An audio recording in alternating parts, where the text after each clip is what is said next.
Hello and welcome to Legendarium Green Team's Malazan Team's final episode on the Book of the Fallen, the wrap-up episode. If you're listening to us for the first time, good news. We're gonna talk for a while about non-spoiler stuff, and then we'll do the full spoils, and then you should go away and listen to the other stuff. Or I guess if you've read it already, it's fine. This is the last one. Uh, that said, I don't really have much of a concrete plan. To the best of my knowledge, this is more of a discussion of the overview of our journey, the last 10 books, and then answering some general questions from our listeners. Does anyone want to start? Well, I could pose the first question, which is, overall, what did you think of our journey? What were your takeaways, and what would you do differently if you were to do it again? I would talk for longer, I think. Oh I God. read, yeah. All of our listeners are moaning right now.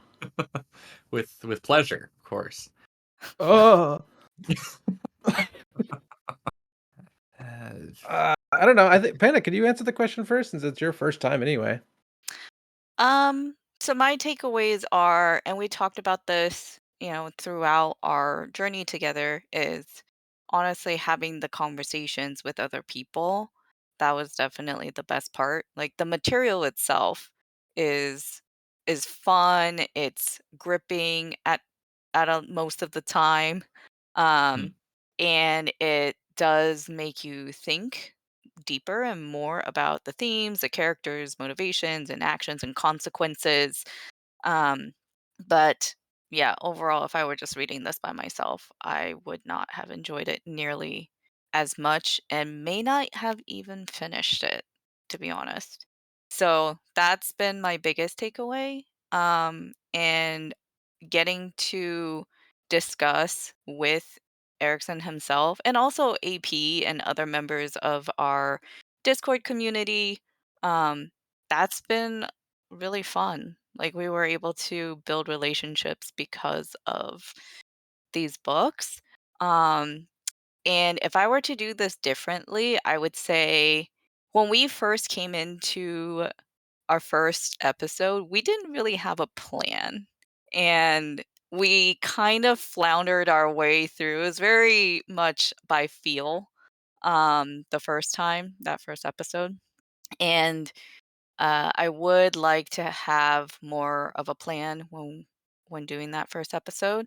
But we found our footing, and even though, yes, at times we go on tangents that some listeners may not find very enjoyable, you can always fast forward. Um, I do think our breadth, has been something that I am kind of proud of because we all have different perspectives, based on our experiences, based on our knowledge, and our personalities, really. I've learned something about you these last few years, and that's you're definitely a planner. I am a planner, yes. Could you ask the question again? There are three parts. I remember the last one. Well, it's overall like, what are your thoughts about our journey? What were your takeaways, and what would you do differently? Overall thoughts. I went into this a little bit last time, but I don't know. This is probably one of the best things I've done in my life, next to marrying and having kids. I guess it's probably top five at least. I really enjoyed it. I got a lot out of it. I think I grew a lot as a person, both emotionally and intellectually. Um, Sorry, number two. My Well, memory I didn't mean, it grow. was like you could say your highlights. Yeah, highlights. I mean, that was definitely talking to Steve. Um, if I do it again and what would I do differently? I wish we could have talked to more people, mm, Mm. like had people on the episodes. Even just like we had some talks with some other podcasters, and but it's always scheduling's always hard. And there's still time for that, and it's not like I'm closing the door on that stuff, and I still want to do it. But yeah, my favorite parts were talking with probably AP and Steve, and I wish I could do that with more people. I guess what I wish I had done differently, at least, I would have liked to have prepared more for each of the episodes. And, That's surprising. yeah, I think that there are a lot of things I could probably have said in a more intelligent way, in a more concise way. Um, and a lot of it is because, as much as I love this doing this series, um, there's a lot of other things going on in life at the same time. So, sometimes coming to discussions, it's coming from something and then going to something right again after, which can produce kind of a disjointed experience. Mhm. But I wouldn't change a whole lot besides, I don't know, like I guess I wish I'd known a lot more at the start and also now. I would like to be like a complete person with perfect knowledge of the universe before I comment on anything really. Oh, um man. yeah, I feel but that. yeah, I wish you that's knew just how more it goes, too. I think. But Um, I also kind of wish we'd kept up with the full spoilers series. Yeah, But sorry. well, no, that's not it it's not your wasn't fault. just It's you. me and Kieran for sure. Um, because yeah, like it feels like we're doing a lot of podcast stuff, or it feels like I'm doing a lot of podcast stuff and stuff in real life. So that was one thing that kind of got left to the wayside with everything that goes on. I think just like for context, for people who don't know, like we aren't doing this as, a job or anything. This is a hobby. It's something that, we give up our time and our lives to do this because we want to, because we Mhm. enjoy it. And, sometimes we come to it a little more off the cuff and winging it. And that's the best that we could do at that time. And Mhm. so sometimes our discussions aren't as in depth or as doesn't cover like all the main points that, you know, listeners would want. Um, but I would also say that, when we do this, it is for our enjoyment. And if we stopped having fun, if we started worrying too much about all the things that we're doing wrong, unless it's like audio quality, or like um, somebody just didn't read, for example, which like we all had to spend time reading the books in order to have these discussions. So that's something that takes up more time, right? It's not just the many hours that we talk to each other. So I think honestly, like I would pat ourselves on the back for getting through all 10 books and following through Mhm. with the podcast. Sure, there are a lot of things that we could have talked about more or talked about more concisely, but that's for take two when you come back to this in like 3 years, right? I'm Three just years kidding. on, 3 years off. We're just endlessly repeating this cycle of making read through podcasts from Malazan. I think it's like 90% of podcasts don't get past 5 episodes. Oh, seriously? No, I just made that up, but it sounds Oh right, my right? God. I really like our status as kind of like uh, a middleweight group. Yeah, I You would know, say we we're have middleweight.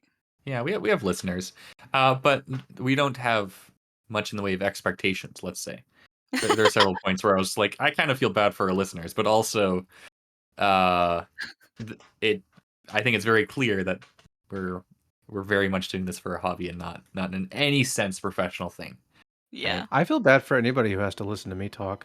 that's all Yeah, of us. that's yeah. Because you um, know what? Our listeners get the edit down version. We don't. I It's true. um, if I the thing I would do differently is ask what is spoiled in a YouTube video before watching it, and and also when I saw I had the day off for the Steven Erickson interview, put a request off for it anyway Hmm. because Mm, they screwed me on that last interview. I'm It so was a really good sorry. interview too. Yeah, well, maybe Don't I could rub have it made it in. worse, but We had a terrible time. Steve was a jerk. Like, he was always asking where you were, and we're like, I'm sorry. We couldn't get him. Yeah. sure. But yeah, I mean, honestly, I think well, he said he would be happy to jump back on for other books, so Hmm. Yes, yeah, I very much want to get him on for some of his sci-fi stuff. yeah. I think for Janeth, your highlight is one, you found your favorite series after giving it a third go, a fourth go. I have Uh, no idea how many goes it was, but the furthest I made it before this series was the beginning of Memories of Ice. So Right. Oh that man. that I do know.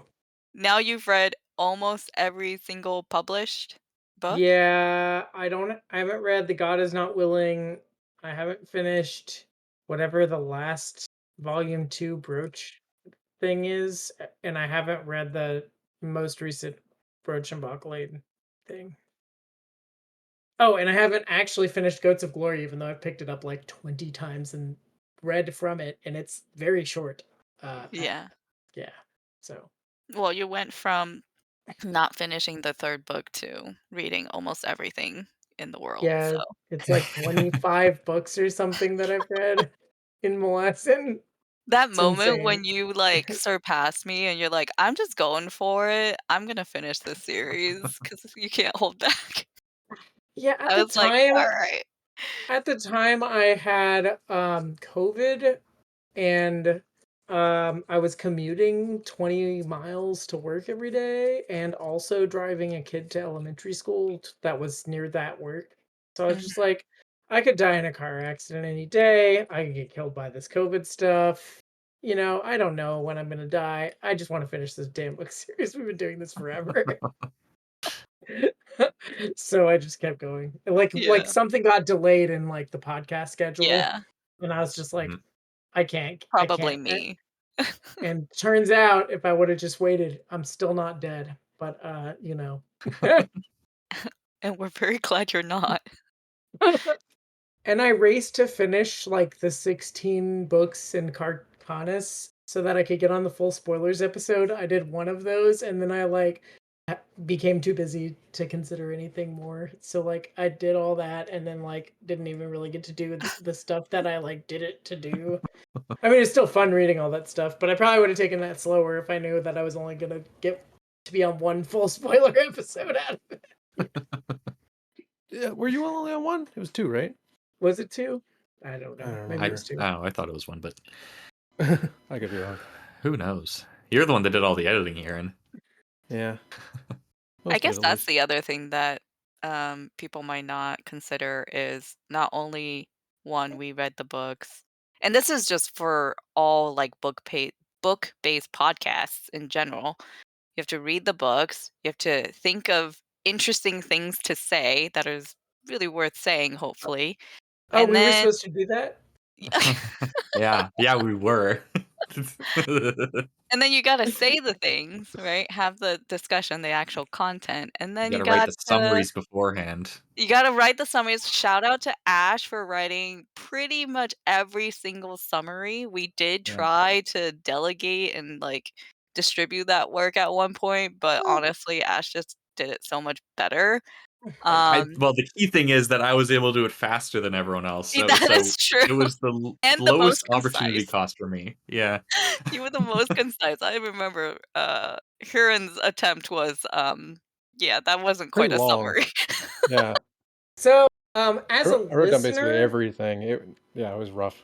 okay, as a listener, while I prefer our approach to most things, to 10 Very Big Books' approach, I actually prefer the way they do summaries. I mean, I think Ash's summaries are like witty and clever, and that's cool, but like they do it like I like that they remind me of like what had happened. They Yes, like that go is at length into the summary, and then like, so if I'm listening to the episode like 2 books after the podcast I'm listening to, I can get recontextualized by their summaries. They're not just like one sentence long for like a giant 4 hour long battle or something. So yeah. Yeah. I think when we were making a decision on this, we did like a like asked on Discord and then like 2 or 3 people responded, I think. it So was early those in our, yeah. journey here. So those are the listeners that decided it. Yes, they're like, "We want concise." It's like, "Okay, that's what we're doing. We Yeah. wanna get to the meat of the discussion sooner." Yeah. Um, I can see I both sides of the argument.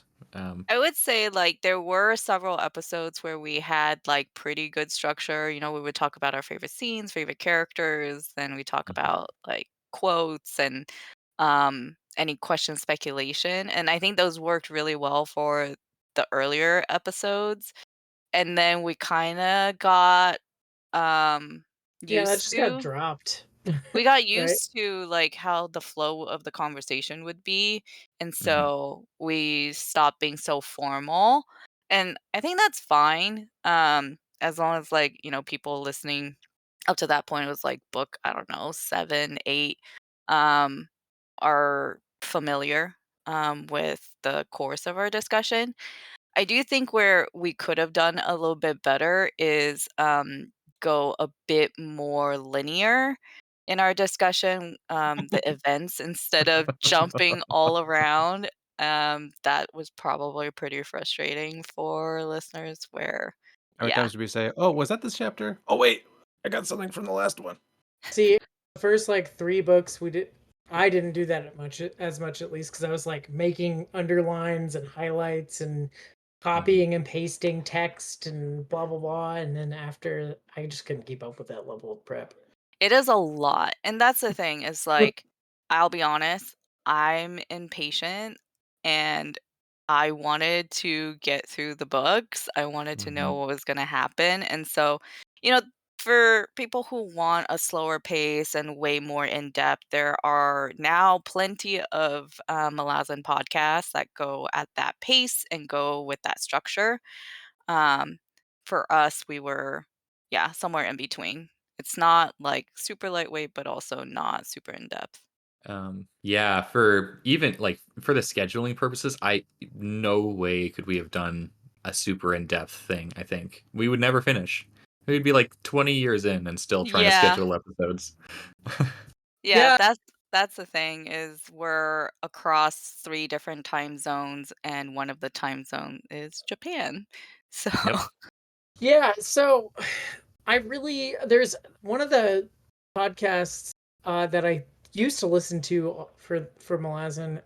I liked that they did an episode a chapter, uh, mhm. but there is like a wife and husband doing it in like what little free time they had, like in their basement. So like, uh, I th- I missed I them. de- They were I wonder hilarious. if they're still even doing it because they did it so slowly that I like couldn't keep following it because it like dropped off my radar. The Duke and The Duchess Duke is and the name of that. Duchess. Yeah. Yeah, I don't even know if they're still on Malazan or not, or if they ever finished at House Gates or what. What a Dead House Gates episode was the last one they uploaded. That was well over a year ago. Dang. I like their stuff. They're good. Yeah, and I Oh, mean, there are plenty of really good discussions being had. Mhm. So there's a lot of options for Malazan readers now, which is great because I think like 5 years ago, there Oh, definitely there was wasn't as almost many nothing. options. Yeah. almost nothing. Yeah.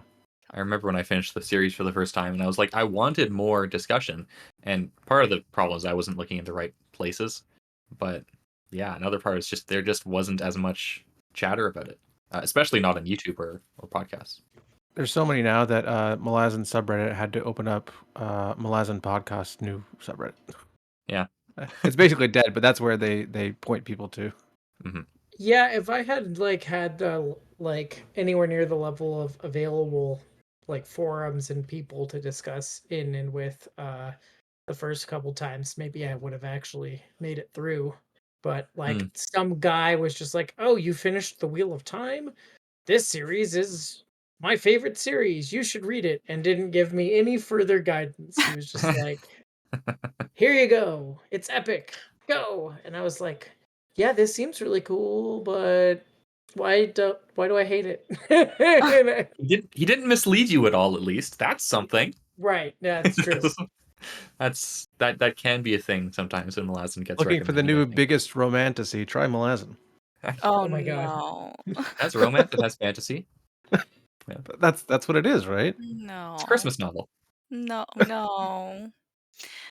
Although, so Janice, um, when we were talking to Steve, he did say that the ninth book of the Corbalin, Darkland Bachlan and Corporal Corporal Roach. Roach. that one, um, is could be considered romance, maybe? Maybe. Hmm. Ninth? How The many ninth, are The he there final one. said that now? there's gonna be 9. Oh, okay. There's 7. Okay, that's what I thought. Yeah. Yeah. So he already has it planned out for 8 and 9. Mhm. Nice. So we'll see. Yeah. I want my heart to go. Oh, I've I've noticed over the course of this read through that um my relationship with the fantasy genre has changed quite a bit. Yeah? I find myself both a lot more appreciative of a lot of fantasy and a lot more unforgiving. Yes, I Okay. agree. you know. Yeah. Yeah. Yes. So like when I find stuff I really like, I tend to like first of all, I know why I like it, which is I think Mhm. really awesome. And I can like it tends to occupy my thoughts a lot more. And um I'm willing to try stuff that I wasn't willing to try before. And Okay. reading through this gave me an interest in finding things out more on the literary side of Mm. the yeah. So Kieran and I and some others in the Discord are reading some of the some books that AP recommended to us to educate ourselves on literary concepts. Um, and then I have lost a lot of patience in my reading for things that I think that don't appeal to me as much, that I think are either subpar writing or um, not interesting themes or whatever else it may Mm. be. Um, Seen before too many times. Tired. mhm. I think Ditto. I agree completely. I'm gonna just put that out there. I think part of that is just you aged. Like, That's a big part of it too. you're Absolutely. just a different person than you Mhm. were, like, almost 3 years ago, right? And that's Um, an Yes. excellent point. But I think talking about something as much as we have is going to give us I don't know, that ability more often, especially when you have to think about something yeah. Mhm. critically and then have to put it into words. You're exercising a muscle that you weren't before. And just not just Malazan, but any podcast. But this is what we've done for 3 months, so I think that's helped a Yeah. lot. 3 years. I should Yeah, point out, by the years. way, that I am still younger than any of you were when we started this That is podcast. very true. You are still the baby, and you will always be the baby. Oh, so does my family too. Have we ever told anybody how old you are? Ash is Have 14 we? for the record. That Yeah. is not true. I'm Kill 25 it. now. I'm 35 as of yesterday. And Whew. Yay! 36 Happy as birthday. of last month. I am 33 turning 34. You look like you're 20. Thanks. Actually, I am curious, like, if listeners had, um, expected our ages. I mean, we've mentioned that, Ash is the youngest, but I'm I curious if act the youngest, yeah, you so do. even Yeah. So, let us know. Shall we move on? Something else? That was an Um, excellent question slash prompt. Hmm. I in an ideal world, it would have been nice to go through these in like a year if everyone had infinite time and we all had infinite patience for the series. I think it would have been really fun to kind of blitz through the series like we were at the start. I think we did like five books the first year, and then two the second year, and Oh my then goodness, yeah. yeah, three this year. Um, do we have any more non-spoiler Malazan stuff? I Um, guess, um, um, well, so we could do Janeth rankings. and myself, since this is our first time through the entire series, like, do you have any advice or tips or like comments you would want to tell a first time reader now that you've gone through it yourself? Like, were the expectations that other people set up for you this time, did they were they met, or were they still misleading? Hmm. Huh. I Did don't I know. stump I you? I think the way that I set expectations for the series is like almost different for every reader I recommend it to. Like if they're more like into other fantasy, I'll have a different angle than if they're like coming off of like reading almost no fantasy and read like Dune. And there's like other I've pitched it to so many people and it's the approach is like different every time. Mm. What about did you think that the expectations that were set in the beginning from like Huron and Ash, were Oh they yeah. on point? Yeah. Yeah, I forget who actually convinced me to start reading it at the beginning, though. It wasn't either of them, though I did get in arguments with both of them during that whole thing. But uh It's I want not to say it grimdark, I was. promise. I want to say it was like Black Diamond or something. Yeah, Yeah. yeah, might have been. Yeah, Sean. Um, so that was the. I think that was the argument that finally convinced me, but I don't know if that's true. And it's actually in the Discord thread somewhere. I could find it if I really tried. Dig back years and years in the Oh god. Ericsson channels Yeah, there's been a lot of messages in that channel. or the general chat channel, maybe even, which is probably even more dense. uh, Yeah. I think for me, I was hesitant coming in, but I think that as long as you have a good group of people that you can chat with, it it's not going to be a cakewalk, but it's definitely manageable, attainable. And for the people who do recommend Malazan as romance, no. I does think that's anyone just a really meme. do Has that? anyone actually ever done that? Yeah, I've No. seen it on Reddit for Malazan. They do It, everything there, don't they? yeah, I just no. Um, Just what don't go I on would, r/fantasy. It's a bad place. It I is. don't. I need to Um, stop. Just and so then frustrating. I would say that, yeah, if you're really into history and like, Yeah. the epic poems, um, I feel like this would be right up your alley. Yep. And you would probably even pick up more things to, um, like themes and references. Um, yeah. So if people who really enjoy classics, I think they would have a fine time reading this and also be able to pick out just deeper thoughts on it. So I It's yeah, been a while, but isn't that essentially what I said well, part of what I said in the primer? yeah. Yeah. Hey, nice. Yeah, I don't think my opinion on this subject has changed at all, I think. I think I it's think you only guys were gotten more pretty reinforced. pretty on point with Yeah. your guidance as we were starting. I That's think good to if know. anything, I would be more wary to recommend it to people who have read a lot of fantasy because the genre expectations set by a lot of fantasy novels are would be misleading for what you should expect going into Malazan. Yeah. Yeah, for sure. Yeah. I think I anybody agree. who liked Backer or um No one reads Backer before Malazan though. I don't think that's true. Backer gets recommended before Malazan and Grimdark circles. Okay. Um Anybody who read Backer or but while I didn't like um some of the like pacing and writing style of her big trilogy, Anna Smith Spark, people like Anna Smith Spark, they will probably like Malazan because it's kind of written like in a very Homeric style, but just dark Mm. and and and awful like Backer. Like if Backer was written like Homer writes almost, Anna Smith Sparks stuff is like that. If you like that, you'd probably like this. Mm. Hmm. Yeah, I think my biggest problem in uh, reading Malazan for the first time was genre expectations. And that's why I thought it was as difficult as it was. And I think Ash is on point for saying that if you have this expectation and don't expect that, as far as like my brain stopped working. Like, What Ash said. yeah, like Malazan is trying to do something that's not the same as what a lot of other fantasies series are trying to do, I think. And I think it's so, yeah. Go mhm. sorry. Go ahead. Yeah, and so like it's not going to match up along those lines, because I Yes. think a lot of fantasy series are meant to be fun first, and then put in other stuff after, fun or escapist first. And I don't think Malazan is meant to be fun or escapist first. I think that's a distant third or fourth thing on the list of priorities for Steve.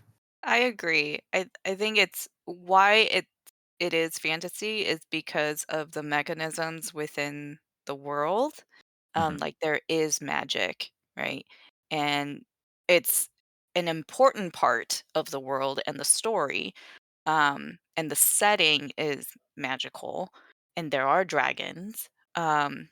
But the storytelling and the how do you say this? Like, the story beats are not your typical fantasy story beats. Mhm. Yeah. Like, one of Okay. my frustrations with the series was I didn't feel the satisfaction I normally get from other fantasy series where you have that epic climax and it's like a sustained climax. Mhm. Whereas this is more choppy. The climax is more split up and shorter. Yeah, you sent that Power Rangers I video, did. and you wish that the end of Crippled God was more like that. Oh, man. You should Um, have shown that to Steve and just watched the light die in his eyes. Maybe I will. Uh, But okay. yeah, it's it's a different way of telling stories, and the themes are just it's not quite the same. Mhm. Yeah, I'm sorry if absolutely. I'm even less articulate than usual today. I've been awake since 4 a.m. I'm sorry. It's a long time. Oof. Do you Shall we wanna do a final ranking before we go into spoilers then? final Final ranking of what? ranking. Before? The books. Oh, no, I I need to give spoilers for why I'm ranking my books probably, or you you a Okay. don't have to discussion give around the them. reasons, you could just give the Okay, rankings. that is true. Alright, I need to pull up the list because I'm visual. Um, Okay, well, Lady Sweeten asks, now time for the ultimate Book of the Fallen ranking. What's the best ones? so, okay, I guess I can go first. My top hasn't changed. Um, a lot of things below the top have changed though. So, Midnight Tide is my favorite. My second favorite is honestly, um, I'll go for the spicy pick of Dust of Dreams going second. Then House of Chains, Dead House Gates, um, Toll the Hounds right in the middle, so I can be an outlier. Um, then Bone Hunters, then The Crippled God, then Reaper's Gale, Gardens of the Moon, and Memories of Ice in last. Wow. Yeah. Memories of Ice last? So I think Memories of Ice Wow. is the best in the traditional fantasy novel sense. And also, here and Convince Me, it's probably the worst written on a technical level. And I think I mean, I still love it. Like, these are all like A or A plus for me. But there's a lot to it that I feel is not. It doesn't bring out the best of what I find in Malazan, although I do love a lot of the characters and a lot of what happens in the book. Interesting. Okay. Who wants to go next?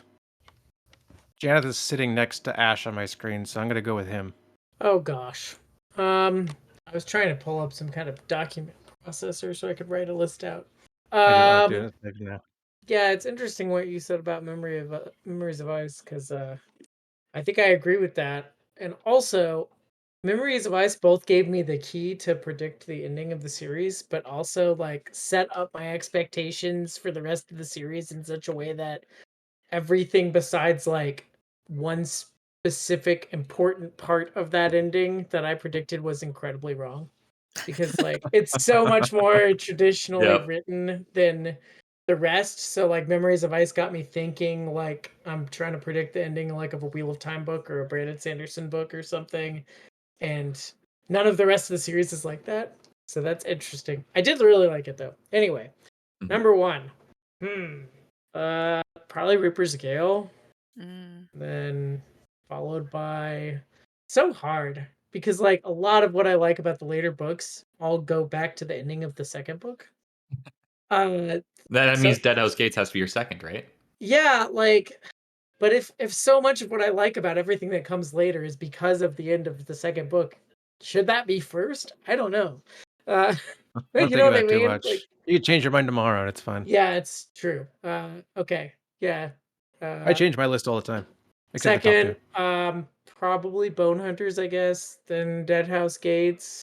God, it's so hard. I don't know. I like House of Chains, especially the ending.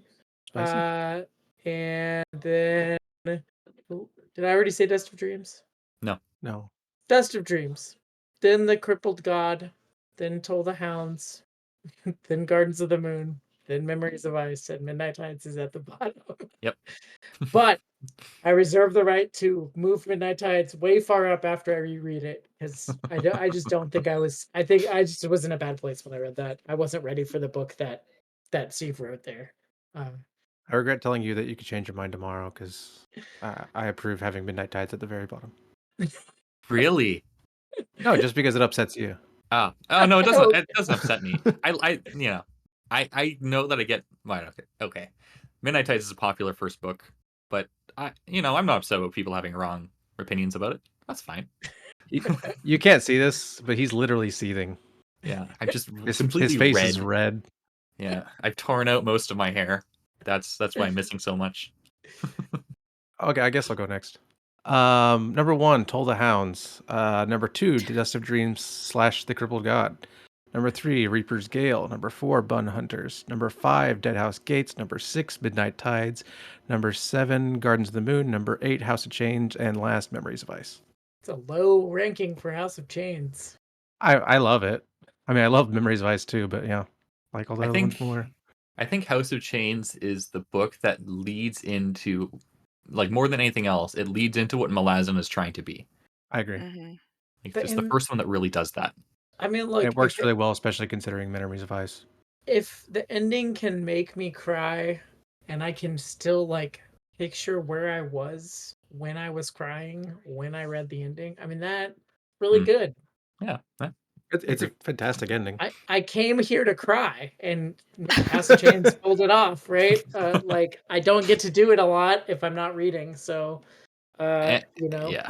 And House of Chains, I think I like it more now that I've read The God Is Not Willing. Agreed. Yeah. I still have not done that. You Yeah. guys are not gonna like my ranking. Okay. You're gonna upset us all. How? So How? so my ranking is it's like it's a relative. So it's like Gardens of the Moon, Dead House Gates, and Memories of Ice are at the top. Okay. Are you just reading the series in order now? No. Okay. And then it would be Reaper's Gale and the Bone Hunter. So it's like in sections. It's not like I'm ranking them within that Tears. section. Yeah, they're tiers. Um, so yeah, Bone Hunters and Reaper's Gale, and then Toll the Hounds, Dust of Dreams, The Crippled God. That's another tier. Actually, it might be Toll the Hounds and The Crippled God in that tier, and then Dust of Dreams and Midnight Tides in that tier with House of Chains at the bottom. Wow. All very different rankings. Yeah. Yes. I love it. Now I should I've go joked write that before that if down you so ask that I remember. a lot of people who haven't read it, they'll come and they'll be like, "So, like, what's considered to be like the best book?" And I always say, like, if you ask 10 Malazan fans, you're gonna get 11 different answers. So, Yeah. It's true. Absolutely. I guess what Yeah, is the yeah. most popular? The most popular is Memories of Ice. I think, Okay. judging from like the Malazan wiki or not wiki subreddits like yearly poll, I think that has technically the highest Mhm. average. It's Mm. usually Memories of Ice, Midnight Tides, and Toll the Hounds that get the highest or the most first I place believe rankings. so. Yeah, Yeah. I wish I liked with the Midnight Tides largest even more. deviation being Toll the Hounds. And Midnight Tides, We should get into spoilers so we can talk about it. yeah. Yeah. All right. So, I think we talked well over, well, maybe not well over an hour, almost an hour about all this non-spoiler stuff. So, anybody who's not read the series or interested in our like impressions after the fact, we went into zero spoilers, but now I mean, go read the books if you're into that. If you haven't, I mean, if you have, just keep listening, and we'll talk about spoiler stuff. So, I guess I should recap why I like Midnight Tide so much, and then also why I think you guys probably don't like it quite as much.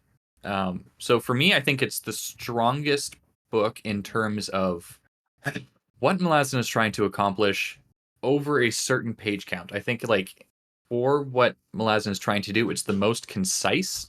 It's the one that has maybe the strongest imagery for me.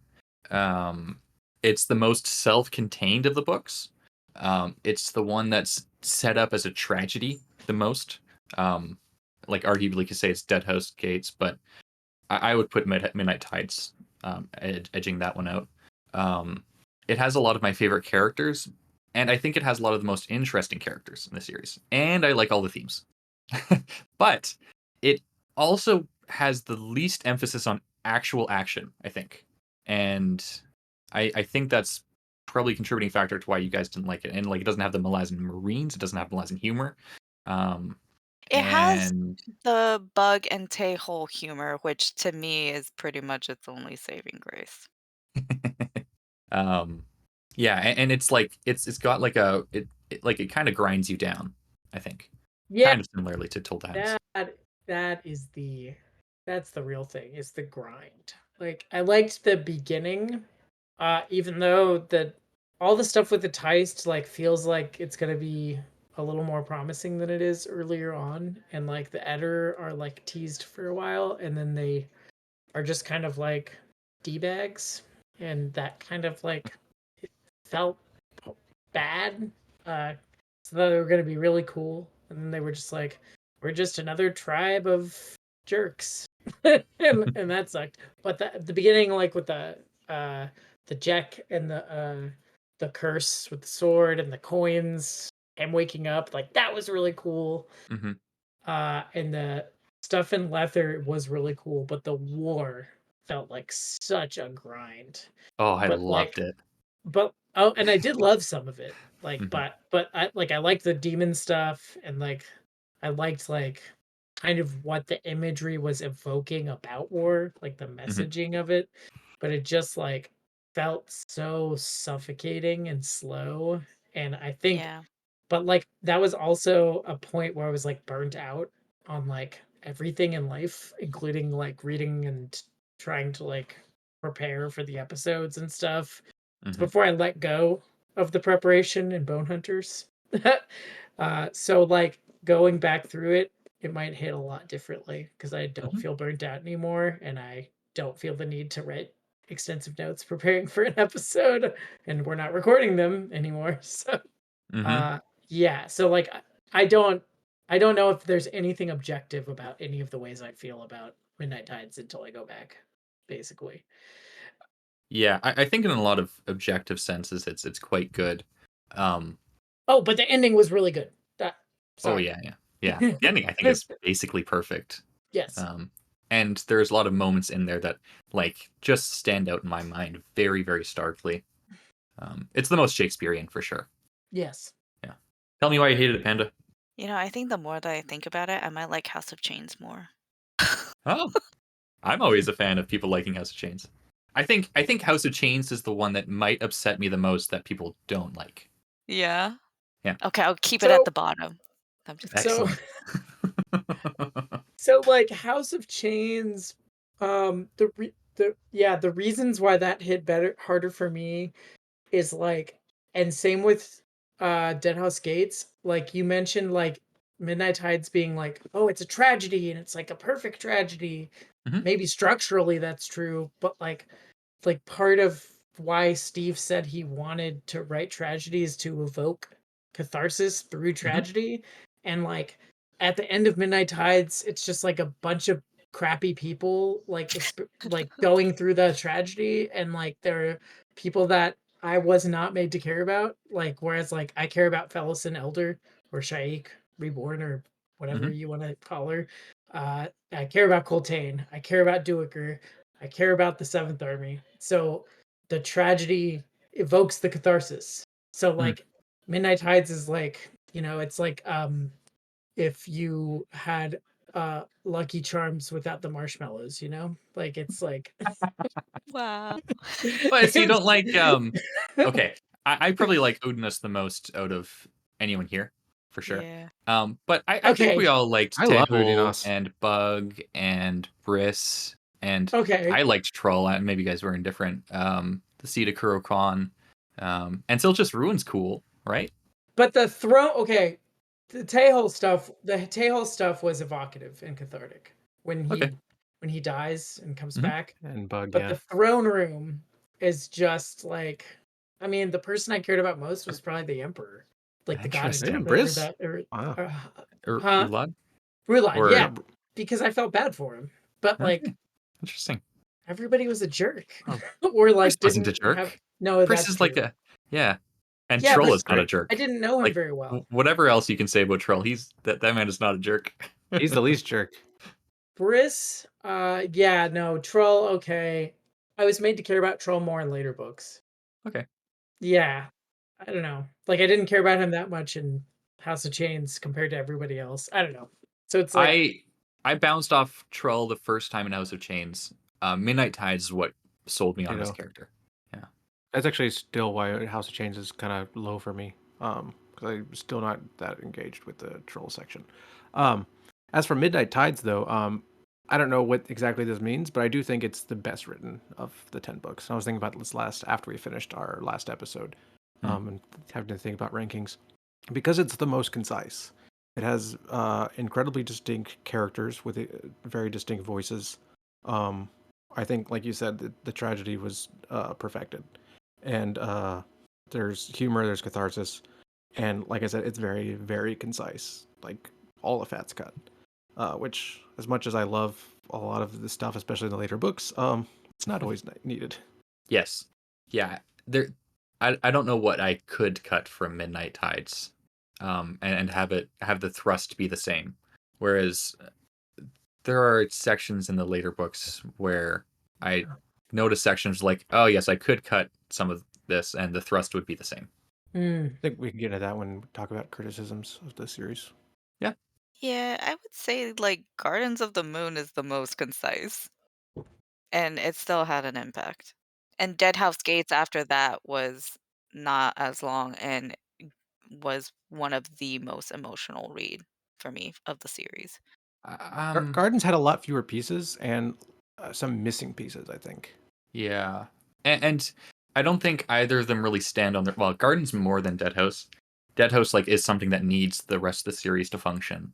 I don't I think think that so. like Yeah, I disagree with that. interesting. Hmm. I think the rest of the series is much, much, much, much, much better because of Dead House Gates. But if somebody just read Dead House Gates, I think they'd be really satisfied. Interesting. I I wouldn't like Dead House Gates nearly as much if it wasn't for the context of the rest of the series. I wouldn't like the rest Interesting. of the series as much without Dead House Gates because there yeah, would Yeah. I be no agree. series without Dead House Yeah. Gates. I I agree. agree. Although, um, I do think Dead House needs Gardens to be as impactful as it is. I've heard people say like, "Oh, you could just start with Dead House Gates," and it's like, No. I there's disagree. yeah, there's like some of the biggest twists in Dead House Gates are like based on subverting like expectations and character understanding based that that comes from Gardens. So like the council scene and the reveals that happen there would be not as impactful without the dinner scene in Gardens of the Moon. Hmm. Everything Yep. that you learn there. Like That's Really fair. sets expectations for the rest of the series, I especially yeah. after Gardens. I really like Gardens. And it's risen a lot in my estimation with this reread. I don't think it's a bad book like a lot of Malazan fans suggest. Drives me Um, crazy. I think that it's probably the most thematically confused of the books. I think it's Um, actually the most like a normal fantasy book. More than um, Memories of Ice? I would say that's for Memory's Vice, but Gardens of the Moon I think is the second most normal fantasy. Yeah. I agree. yeah, that's probably true. Pretty Yeah, close, yeah. I agree. I think Gardens was the one that was set up to be the most fun. I Hmm. It would It certainly I has a lot less. Yeah, I would say that that one is would qualify as escapist if Yeah. we look at the books through that lens. Which I Um, mean, that's what it was Once meant to you be, right? Like, because it was originally a film. I mean, once you get to films aren't Darugistan, necessarily escapist. yeah, It's kind yeah, of but it's before yeah. Drustan, it's a lot less escapist. It's just whenever I think of Gardens of the Moon, I immediately start thinking of the stuff in Drustan and well, the Siege of Agreed. Pale, but not really anything surrounding the Siege of Pale or before the Siege of Pale.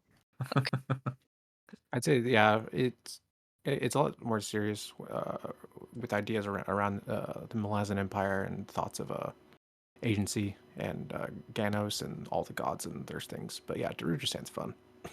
Yeah, It's just fun. I think I think it also sets up some kind of incorrect expectations at some points.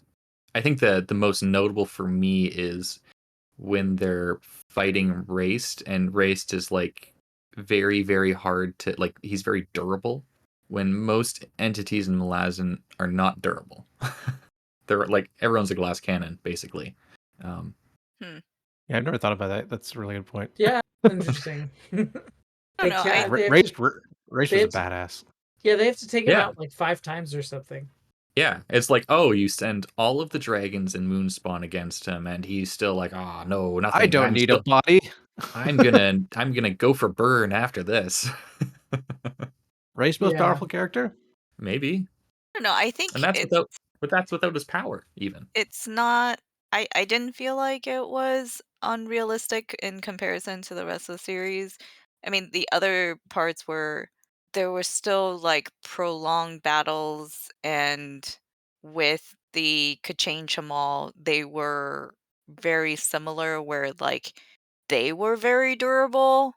But they all have their weakness, and once that weakness is taken advantage of, that's when they fall. I'd say the Kachane Shamal are generally going up against pretty weak opponents, relatively speaking. I think that the most effective version of your points is the ones from Reaper's Gale. Yeah. But I rate Reaper's Gale much lower than other books, largely because of the stuff with the Kachane Shamal in it. Not necessarily because of them, but I don't like the all sections nearly as much as a lot of people. I don't like Oh. Red Mask nearly as much as a lot of people. Red Mask was a disappointment, let's be honest. Yeah, that's what he set up to be. Like it's an explicit goal for him to be a disappointment, but No, Kieran's no, no, shaking his no, no, head. no. No. Red Rascal's like my favorite part of that. Well, other than Beak. You know, Red Mask and the All and Torrent and Talk and all. God, that was so satisfying. I mean, his ending was obviously there to set up, Gessler and Stormy and the Change Them All storyline on the Mhm. next two books. But yeah, I love that, and the continual theme of an outside force infiltrating, like the Letheri is actually Letheri, and then you'd see that inside the monsters, and you see that inside the change them all themselves by inviting in. Ah, it's so good. It's so good. I think Reaper's Gale is the one most focused on social commentary and analysis, and I think it's effective along that dimension. It's just not it's not the stuff that I love about Malazan. More explicitly political too. Yes, yes, for sure. So what do you love about Malazan? Me? Yeah. Yeah, I like the big ideas side of it, like capital B, capital I, life and death, futility, meaning, tragedy, how to go on after tragedy, um, light versus dark, shadow coming to mess things up, like the really big ideas, and then the kind of learning to stand in a cruel world that may not actually be as cruel as it seems. That's especially when the first time I read the series, that's what I really resonated with because I was going through a very, very tough time personally. So that's the kind of stuff that I was looking for. I was looking for exploration and answers along those dimensions, and um, especially when it comes with politics, I don't think there are a lot of good answers there, and also the answers there aren't personally helpful for a lot of people. I think it like you can go on about fixing systems and whatnot, and I think there's a lot of noble stuff to be done there, but I don't think that people who are heavily involved with politics um, are very happy people generally. Hmm. I think most people feel a lack of agency, especially when it comes to politics. Mhm. Yeah, absolutely. Should I give my answer? Or are you just asking Ash? No, anybody can answer. Okay, I like the tears. Um, Oh yeah. the number one reason I read these books is emotional catharsis, and I've never read a series that made me cry like this one. And you can't do that without characters that I love and I care about, or really emotional moments. Um, Number two being what really spoke to me most was like what Ash said. You finding uh, it's such a dark world and hard to live in, and then it's easy to become cynical. But then you find these rays of light that just, even though it's dark and it's easy to be cynical, it still feels realistic, and it feels like you could still find hope Mhm. in humanity, even though humanity is the reason for a lot of the distress, right? Thirdly, probably the big ideas. I mean, second half of the series is I love the internal monologues. I love the discussions. I love all the stuff that I make fun of Ash for talking about. And finally, I love the big battles. Plus, it's got dinosaurs. I mean, dinosaurs are awesome.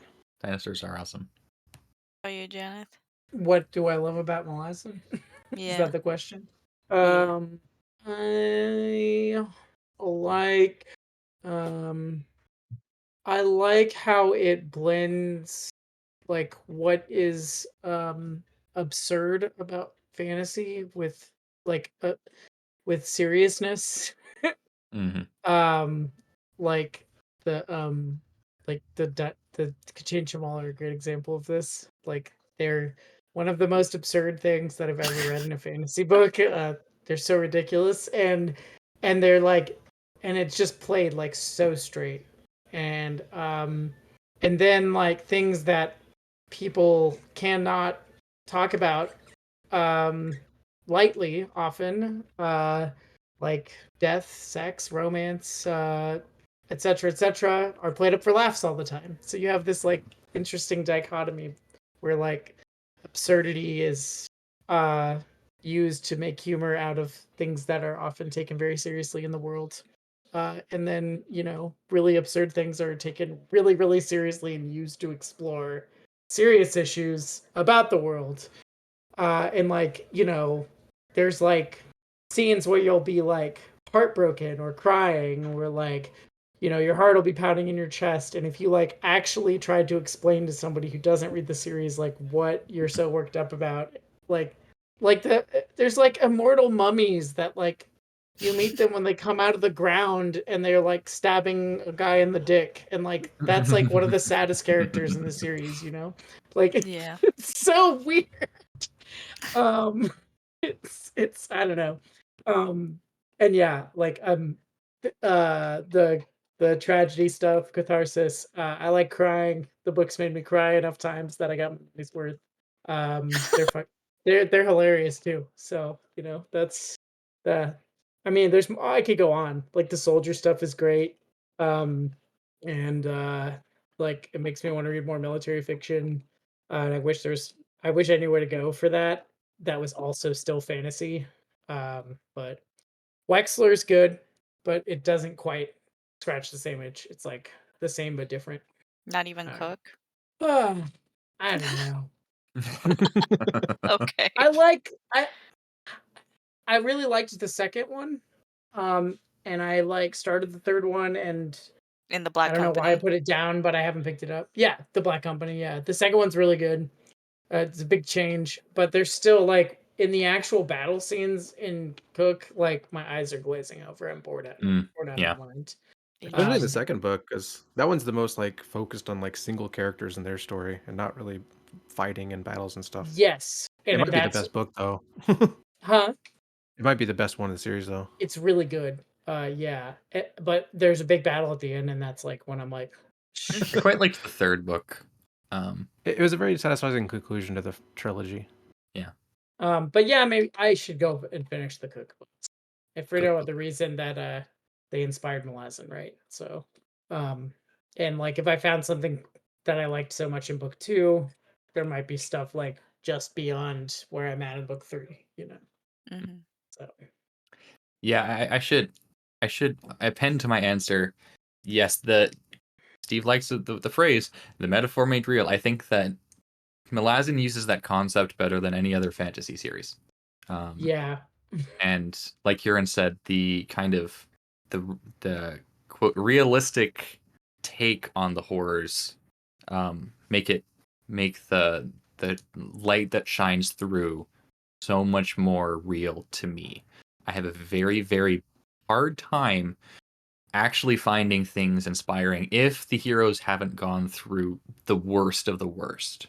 It doesn't feel genuine to me if that doesn't happen.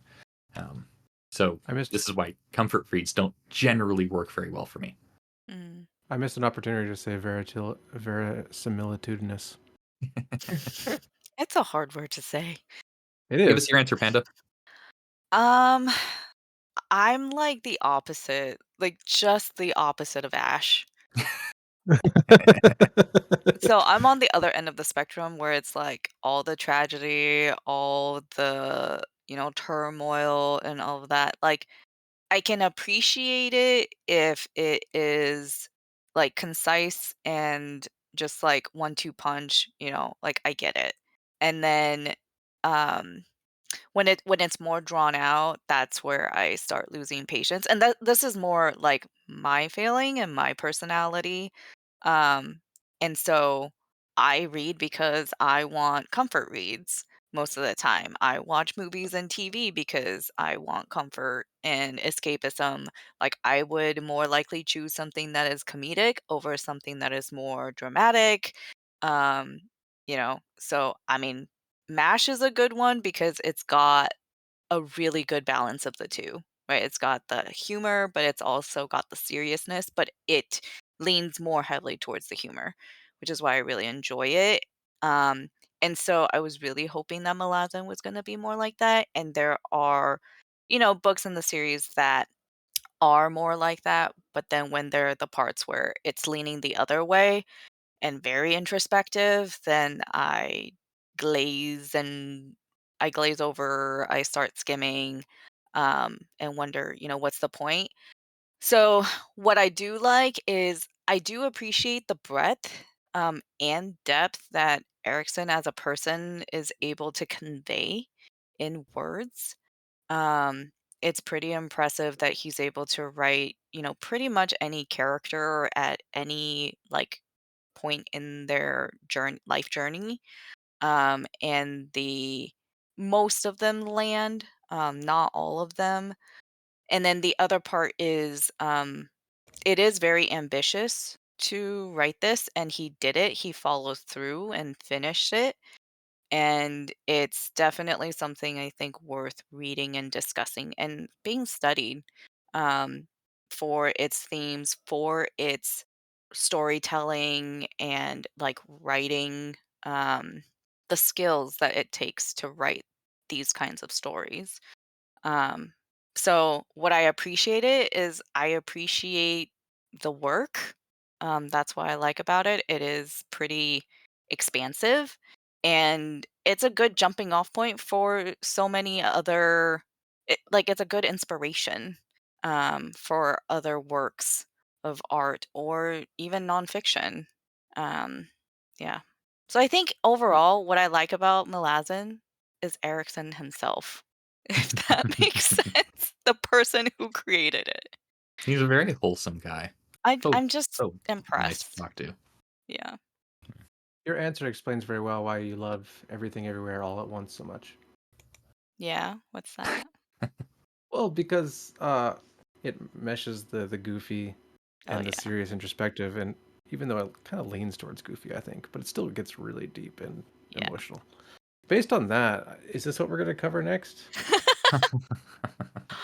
I'm down, Bachlan and Corberbotch, especially I gotta catch up so that, when the ninth book comes out, I can read it, You can finally and critique the romance. You're gonna be yeah. disappointed. I'm sorry. I know what Steve said, but I'm pretty skeptical. I no, I He think he was pretty I tepid will about it. see Like it exactly what he might said. be, yeah. Um, it's I not going to be a won't judge traditional until I romance read for it. sure. I'm guessing it's going to be like, I don't know, Corporal Roach falls in love with a flesh golem that he created or something. I No, it's don't gonna be think it'll be Reese, right? romance with a capital R. It wouldn't fit in the romance section of like a library Right or next a to Court bookstore. of Thrones and Roses. Isn't romance No with a capital way. R like the romance movement back in the 1800s? Yes. But it's also the romance genre where, Okay, you've got the bodice ripper covers. that's confusing sometimes. I'm a much Um, bigger fan of one movement than the other. I understand that. When you're talking about romance the genre versus romance the movement. Yes. what's next? There You got any were listener criticisms? questions. Or listener questions, that's fine. Okay. Sun Gamer asks, which character has your opinions on them changed the most of the 10 books? Karsa? Karsa. I went from merely loving the character of Apsalar Oh, To dreaming about her in your sleep. oh man. Yeah, I probably my the biggest fan disappointment I have with the later books in the series is Apsalar just kind of disappears after book 6, which is the correct move for her character, but I just really like her, so it's but then you had sad that Hey, she's Sin. coming back. tell me you didn't like her epilogue. I love her epilogue, absolutely. Okay, good. Yes, I did have Sin. That's correct. I wish there was more Sin. Yeah, I would read a series where Sin was the focus. I guess it would be written by like Mark Lawrence or something. Maybe. Why do you say that? Oh, just his I've only uh read like 2 books by him, so. his hugely flawed protagonist, let's say, Oh, I Oh see. yeah. to Yeah. like get like veering into actual evil quite often. Mm. Oh, are you talking about the Prince of Thorns? That whatever that series Yeah. is. Yeah, Broken and then Empire. the other one as well. Which one? His other one's a lot less evil. Yeah. Yeah. Red Compared Red to Red Sister Queen's one. War?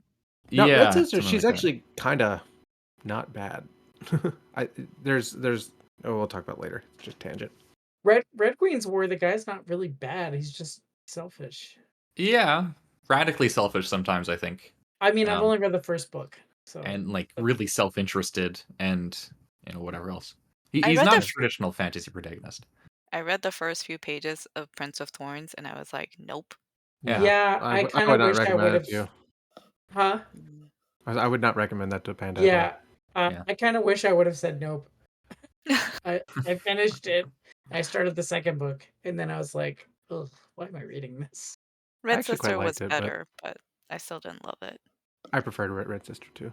I started Red Sister, and it seemed more promising than Prince of Thorns, but I just I Let's had to talk about return. I had to return it to Malazan. the library. Yeah. Mm. Maybe Erastus is the character that I changed my opinion on the most. I don't know. Really?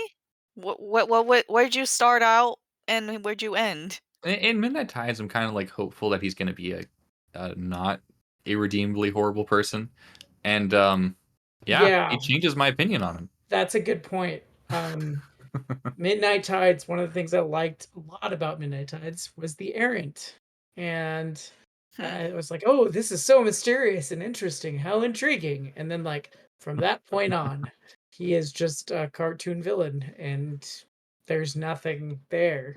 Like, there's nothing interesting. Um, so yeah.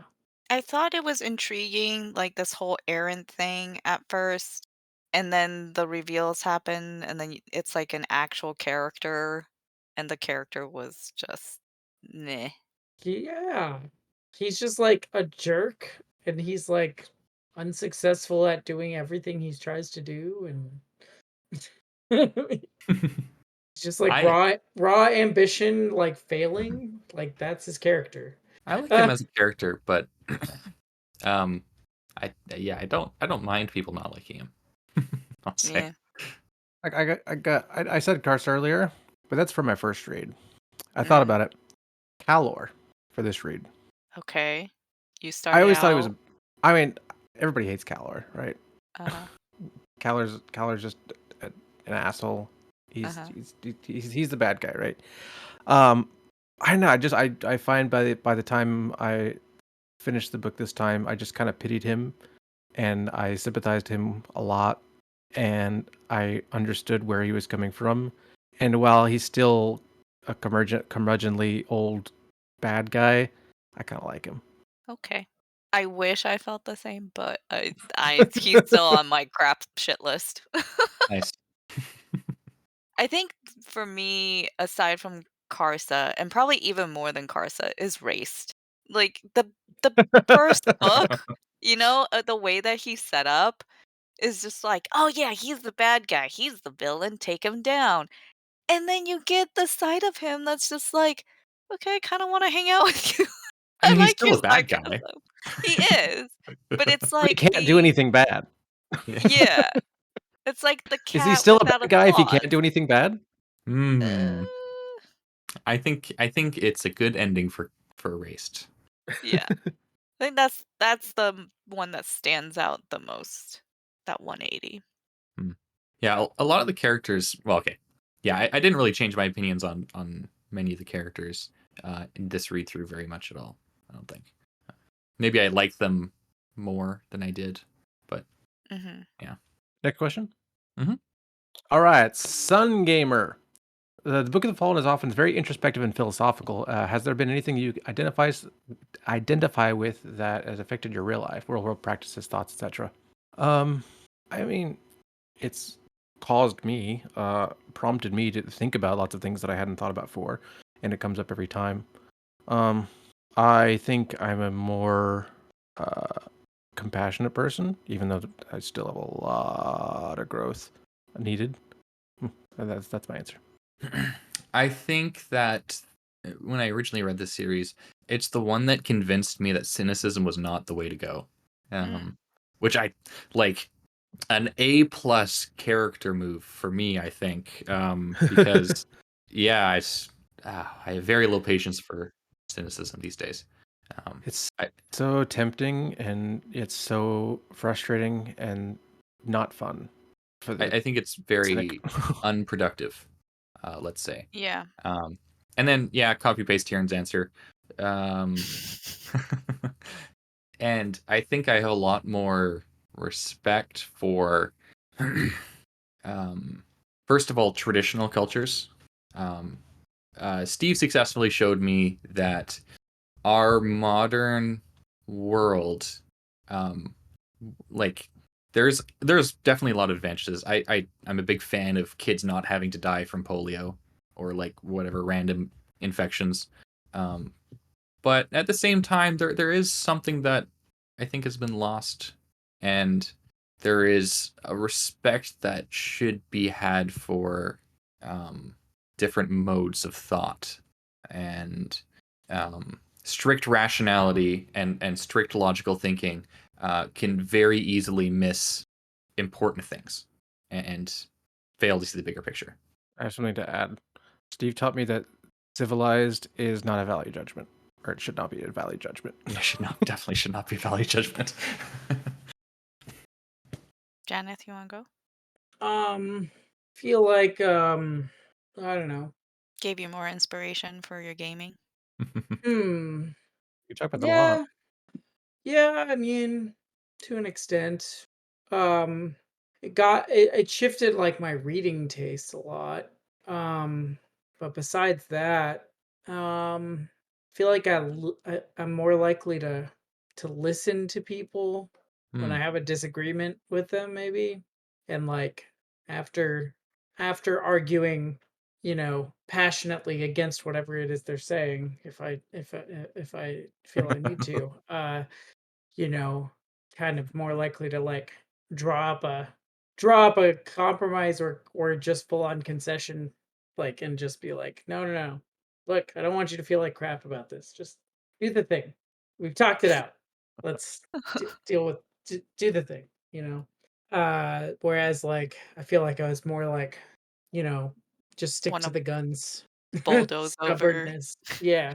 Yeah. Now I'm like, well, first you fight it out. And then once all the important issues have been dealt with, then it's not worth it's not worth being estranged. Hmm. Make You sure don't to want to make be amends. you don't want to be Felison and Ganoas. You don't want to be You like, mean Tabor? huh? What do you mean Oh yeah, Tabor? Tabor and Ganoas, right? That's what I meant. You don't want to be Listara and Pearl. You don't want to be Mother Dark and the entirety of the Andy people. Sure. Don't base your social customs on Mother Dark. Um, for me, I don't think a ton has changed for me specifically. Like it changed because of Malazan. It's more of just over time I've mellowed out as a person. Like I said, I'm an impatient person. But over time I have gotten more patient. Um, and I used to, like, as a kid, I would throw temper tantrums. Like I would feel really big emotions, and the only way that I knew how to process them was to show them.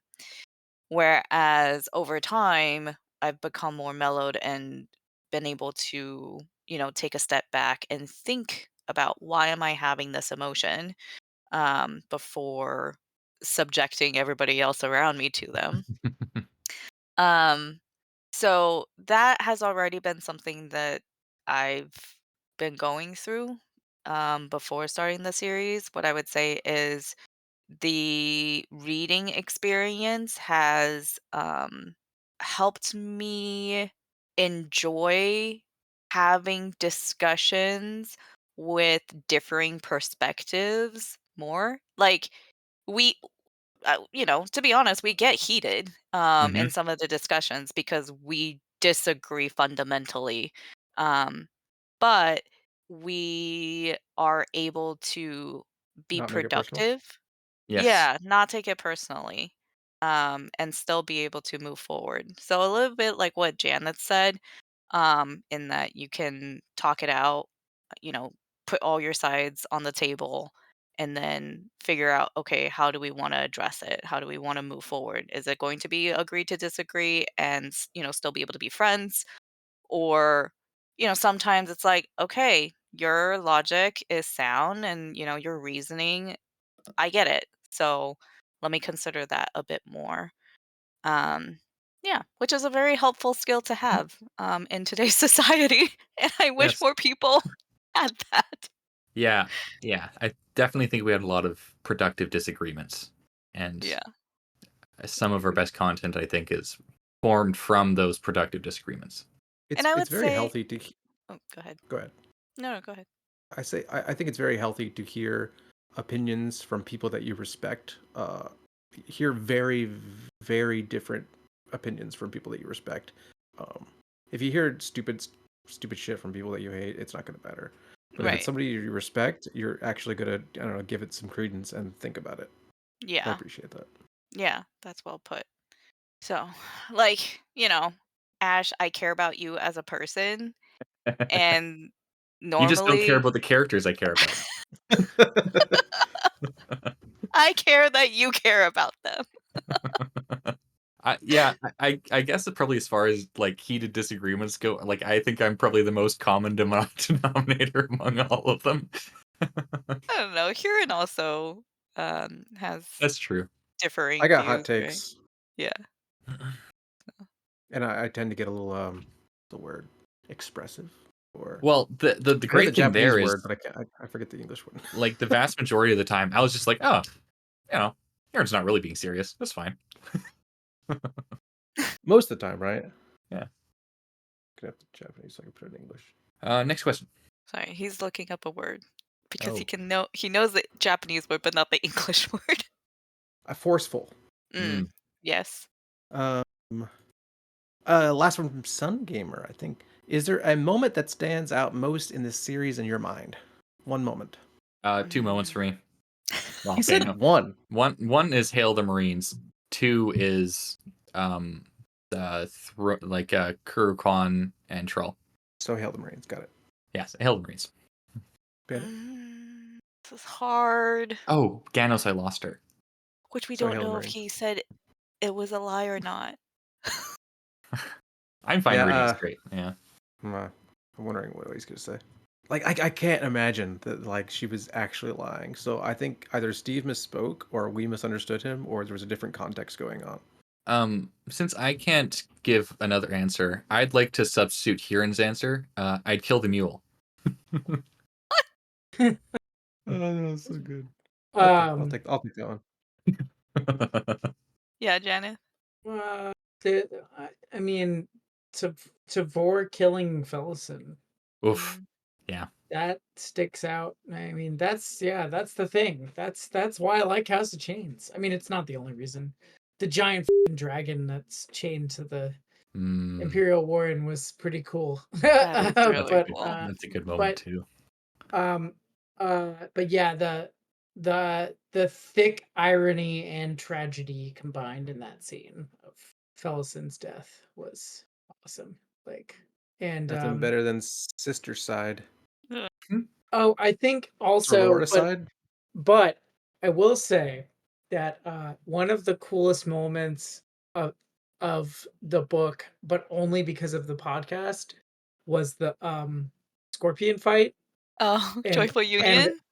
and like Panda and I figuring out like in real time while recording that the thing was a metaphor for the entire journey of the army Uh-huh. in the book, and like forecasted the ending, and then Mhm. AP being jealous of us and saying that he was gonna pretend he figured it out. Like that's that's a good one. That sticks out. That was a fantastic moment in the podcast. Did AP keep listening to our discussions, or did he throw up his hands and I'd be walk away? surprised if he kept listening. He's got so much going on. He does. Yeah. Your answer, Panda? I keep coming back to Beak. Mm. Um, Beak, and I think a bit of a recency bias is Tavor being human at the end with her scream. So, but Beak has been in my mind longer. So, yeah. Yeah, I'd kill the mule. All right. Ian says, an obvious question. What are your favorite characters? Do we want to limit this so we're not just like listing? 3. Uh, okay. Okay, Yeah. like favorite as Oh. in like we would want to be friends with them, or just Just like favorite favorite. as well. Okay. Yeah. And it's a draft. We're only allowed to take. We can't take the same answer. Okay. Oh, I What? picked Tavor first. No, You pick who first? Tavor first. You can't take it. Karsa, Oh, I'll Devora, let you have Karsa. Karsa, Janeth. Bug. No, sorry. I was calling on Janeth. Oh. So we got Tavor and Karsa, and now it's Janeth's turn. Um, Quick pen. Mm. Fiddler for me. Dang it! I don't know why I didn't say Fiddler first. There's not going to be any competition over the rest of my favorites for sure. Okay. Absolar. Yeah. Bug. Oh, anyway, go ahead. Technically, Huron should go first in the second round. Whatever, it's fine. We'll just go 1-1-1-1. It's not like people are going to be like, I got the best picks. Oh, I win the fantasy pick. Tahoe. Nice. I will take Tool. If they fuse into an unholy combination, Trull and Udanas, but for Spice's sake, I'm gonna pick Udanas because no one's ever gonna pick him. I You love would? Udas. I love love Udanas. Udas. Is he ever gonna make a favorite character list though? I don't know. Maybe a top 10 for me. It might be. I want to say Lestara, Oh, Ooh, wow. that's unexpected. or yeah, let's go with that, Lestara. Jeff, your last pick. Pust. I'll go with Rake. Nice. Wow, boo. Okay. Pick Namander, you coward. Rake's better than Remander. I considered Oh, yeah, Remander though. Okay. All right. Good to know. I'll file some information away. All right, let's go through here. Do you want to talk about criticisms? Do you want to end on criticism? We don't. Oh, Would like to end on a positive note, but okay. we could sandwich in some criticism real quick. Okay. Most unsatisfying arc, Fellas and Younger. Oh, that's a good one. Oh, that Jagged lady. That. Yeah, Yeah. it wasn't Oh Sin. yeah. Oh. Oh yeah. You already picked Jacket Lady. Yeah, Panda I did next. already pick Jagged. Yeah, Jagged lady. Absolutely. She just comes in like boo. Gets ripped to shreds by like Roy Landris, who is the least interesting force in the books. Mhm. No, not Roy Landris. It's like this the weird. Symbol.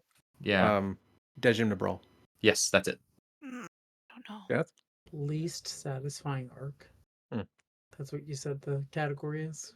Yeah. You could choose Barghast. All. Oh, Talamandus. Yeah. I like Talamandus. I don't like how his arc ended.